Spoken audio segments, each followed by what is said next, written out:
Good morning everyone. আজি মই লৈ আহিছোঁ এটা সৰু মিনি ভ্লগ। তো এইটো মিনি ভ্লগ মোৰ ডেইলি লাইফষ্টাইলৰ ওপৰত হ'ব। আশা কৰোঁ তোমালোকে ভাল পাবা। ব্ৰাছ কৰিব আহোঁতে টিকলিটোৱে মোৰ হাতত মোবাইল দেখা পাই শ্বক হৈ গৈছে।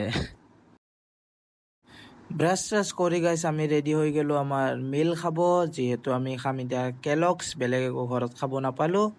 তো সেই খাই কেনে আমি কলেজলৈ যাম। তাৰ আগত মোৰ বডি ফ্লেক্স মাৰাটো মানে ইম্পৰ্টেণ্ট। জাষ্ট কিডিং, বডি চডি একো নাই, এনে হাড্ডি পাচলি, বাট তথাপিও ফ্লেক্সটোতো মাৰা ইম্পৰ্টেণ্ট আৰু নে কি। কলেজৰ কাৰণে ৰেডি হোৱাৰ আগতো বডিটো ফ্লেক্স মাৰাটো কম্পালচৰি। মানে কি ক'ম, বডি নাই তথাপিও এনেকৈ কৰি কেনে বেলেগে এটা আনন্দ পাওঁ। তো সেয়ে আৰু এতিয়া আমি ৰেডি হৈ আছোঁ কলেজটো যাবৰ কাৰণে। তো ৰেডি হোৱাৰ পিছত লগ পাম। আজি মোৰ ঘড়ীটো বিচাৰোঁতে আধা ঘণ্টা সময় গুচি গ'ল। তো ফাইনেলি ঘড়ীটো পাই কেনে বাকী মোৰ কলেজৰ আউটফিট ৰেডি। ফাইনেলি ইয়াতো 10 মিনিট ৰখাৰ পিছত বাছ আহি পাল। ছাৰৰ অকণমান ফ্ৰীৰ জ্ঞান লৈ কেনে এতিয়া আমি ঘৰলৈ যাওঁ। এইটোৱে আছিল মোৰ এটা সৰু মিনি ভ্লগ। আশা কৰোঁ তোমালোকক ভাল লাগিছে। লাইক এণ্ড শ্বেয়াৰ, ছাবস্ক্ৰাইব কৰিব নাপাহৰিবা।